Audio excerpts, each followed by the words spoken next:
to another episode of Figuring Shit Out. I don't know about y'all, but I personally feel like it's about goddamn time that I got my life together and took control of my life. Which brings us to the first topic of the day. But before we get into that, I just want to say, UK weather, get your shit together. Why is it so cloudy in summer? I wanted to go to the beach to record this wonderful video for y'all, but UK weather let me down yet again. Anyways, UK weather is a perfect example of something I cannot control. So, I have decided to control what I can, which is myself. Which is why I am still making this video, regardless of the fact that I couldn't go out to make it at the beach. Anyways, so guys, let's get right into it.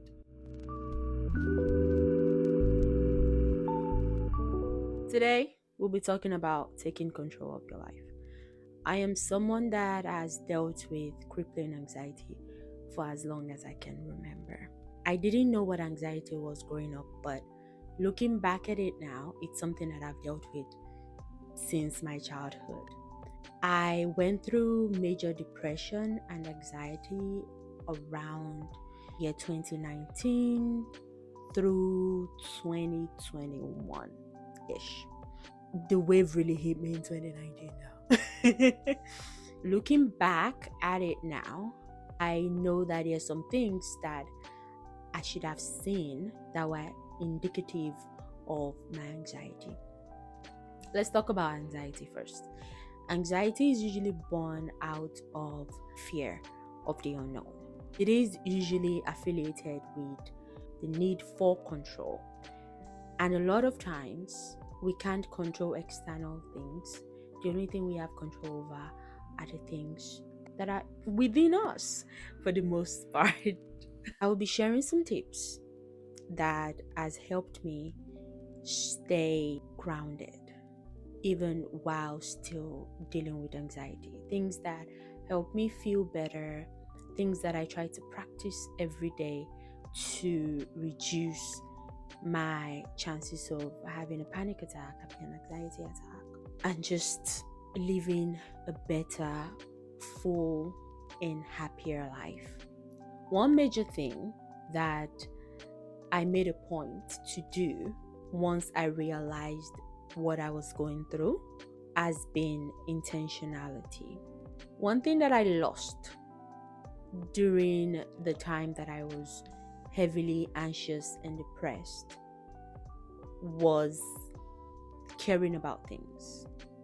Anxiety and depression will do that to you. You just don't care about anything. I noticed that I didn't care about how I presented myself. My room was always dirty.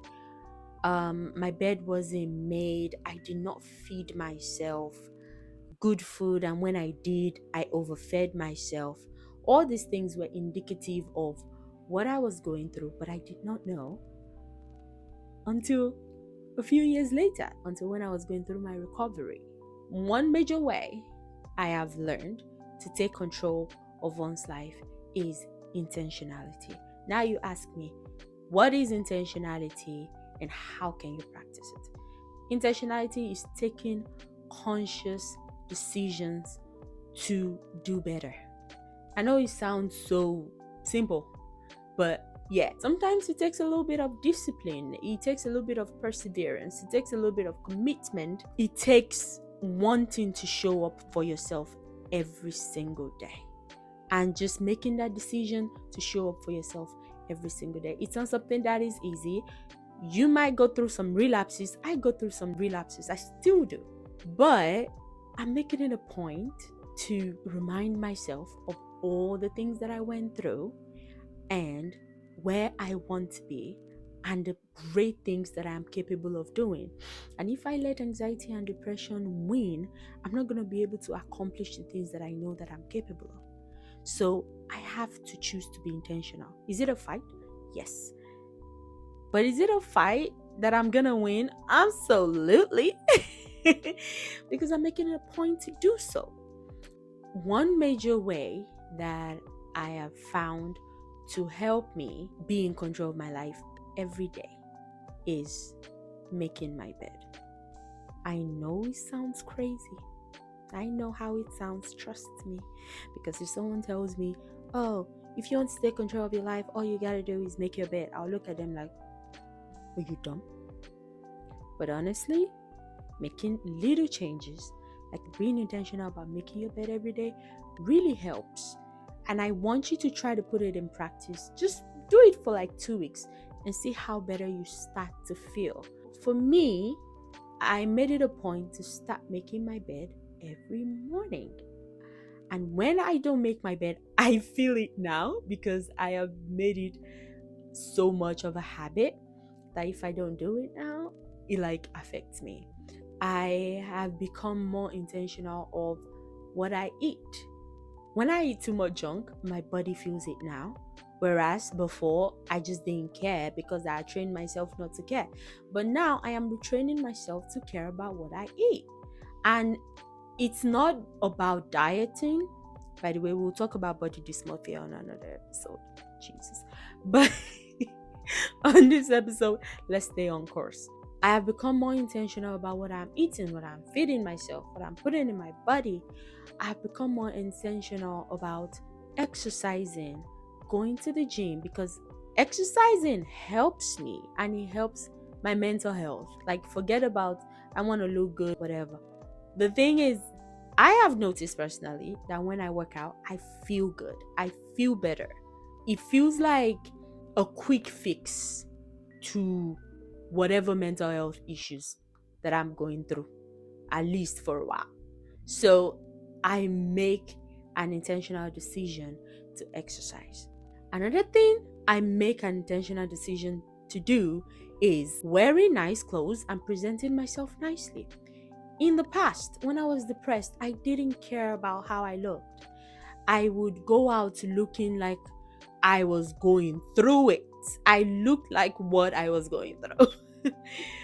But over time, I have learned that putting in effort into what you look like sometimes helps you. Like, it helps you to become more confident. And when you look nice, when you dress nice and you smell good, you're gonna want to take on the day and be like, girl, I own the day. You're gonna just own it. And ain't nobody can tell you nothing when you look the fuck good. What you mean? Some ways that I'm actively trying to be in control of my life is being more organizational and prioritizing things that I need in my life. The quality of people I surround myself with. If I feel like someone is continually disrespectful to me and doesn't respect my space, nor the words that I speak, nor the standards that I have for myself, I let them go. I really let them go. I don't fight nor fuss. I just let them go. And I'm becoming more assertive. That's another way that I am beginning to take control of my life. Now, what I am working on is my organizational skills. I really need help with that. And I think my cognitive behavioral therapy is helping me get through it. I need to learn how to prioritize my goals. I need to learn how to stop procrastinating, like we talked about, okay, on the last episode.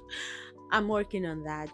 Let me know in the comment section how you are taking control of your life. If you have dealt with depression and anxiety, what has helped you? What are some habits that you have cultivated that helps you through your anxiety? And how just generally you're taking control of your life?